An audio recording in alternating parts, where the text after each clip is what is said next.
for number 3, a boy 5 feet tall is walking away from a street light at the rate of 3 feet per second. So let's draw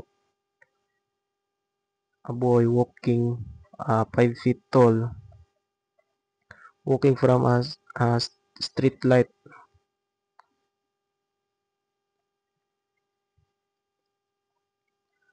So at the rate 3 feet per second. So let's say this is x. So dx over dt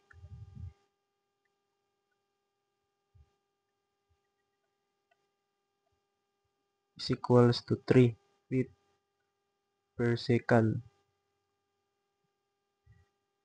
If the light is 12 feet above the level ground, so the light is 12 feet.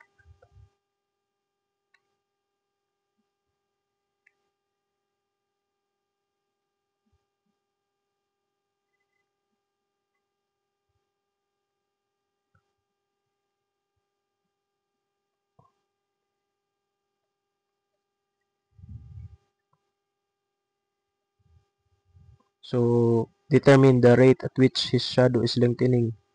So we'll uh, have the line from lamp up until to the head of the boy. So from the head of the boy, we'll draw a line up until to the ground. So this line here represents the shadow. So let's say this is S. So determine the rate at which his shadow is lengthening. So the length S changes. So we have, by similar triangle, we have 12 all over x plus s is equals to 5 all over s. So we have 12s is equals to 5x plus 5s. So we have 7s is equals to 5x. So s is equals to 5 over 7x. So by differentiating both sides by with respect to time, so ds over dt is equals to 5 over 7 dx over dt. So dx over dt is equals, so from the free body diagram, dx over dt is equals to 3 feet per second. So we have 5 over 7 times 3. So by simplifying, ds over dt is equals to 15 over 7 feet per second. So this is our answer for letter A. So for letter B, determine the rate at which the tip of his shadow is moving. So the tip of his shadow, so from the light, lamp, so we'll consider this segment from the light lamp up until to his shadow. So we'll have the x plus s. So this x plus s is changing from the rate at which his shadow is lengthening. So the rate at which the tip of his shadow is moving. So the tip of his shadow is moving from light lamp up until to his shadow tip. So we have x plus s. Differentiating with respect to dt with respect to time is equals to dx over dt plus ds over dt.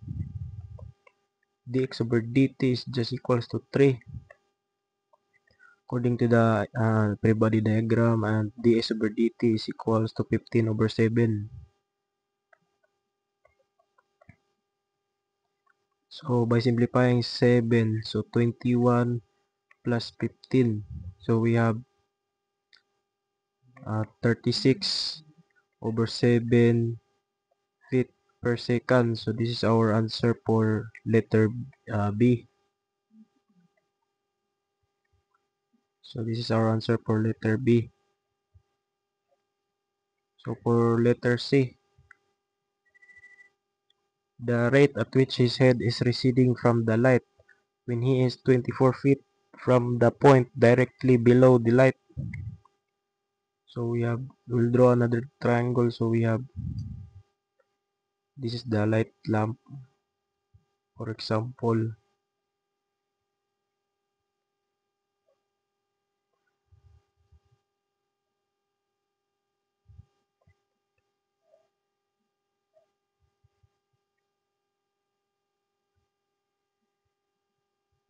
So this is the man 5 feet tall.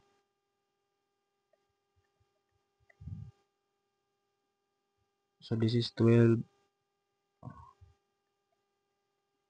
feet. So we'll connect from light to the lamp from up until to this head. So directly below to its head.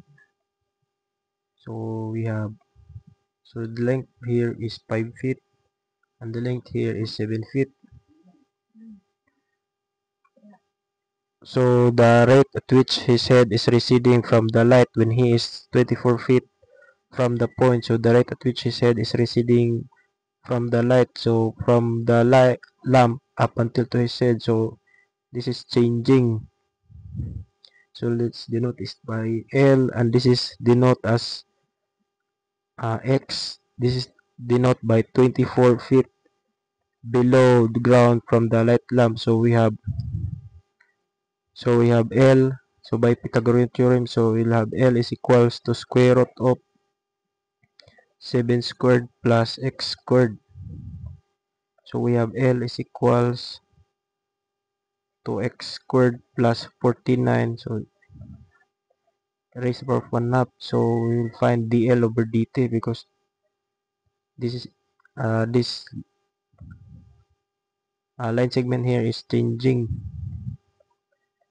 as the boy moves. So dl over dt is equals to 1 half multiplied by x squared plus 49 raised to the power of negative 1 half times 2x dx over dt.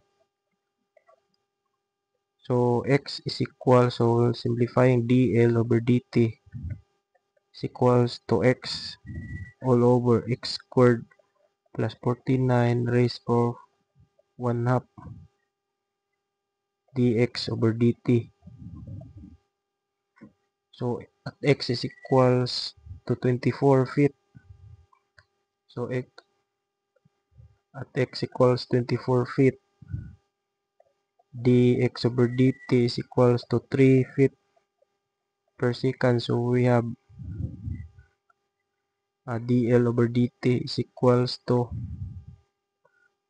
24 all over square root of 24 squared plus 49 multiplied by 3. So we have dl over dt is equals to 72. 24 times 3 equals 72. So square root of 24 squared plus 49. So we have square root of 24 squared plus 49. So the answer is 25. So this feet per second. So this is our answer for letter C. So let's check if our answer is correct. For letter A, 15 all over 7 feet per second. So our answer here, 15 all over 7 feet per second. So our answer here is correct. And for letter B, 36 all over 7 feet per second. So our answer here is 36 over 7 feet per second. So our answer here is correct. And for letter C, 72 all over 25 feet per second. So our answer here is also correct. So let's proceed to another number.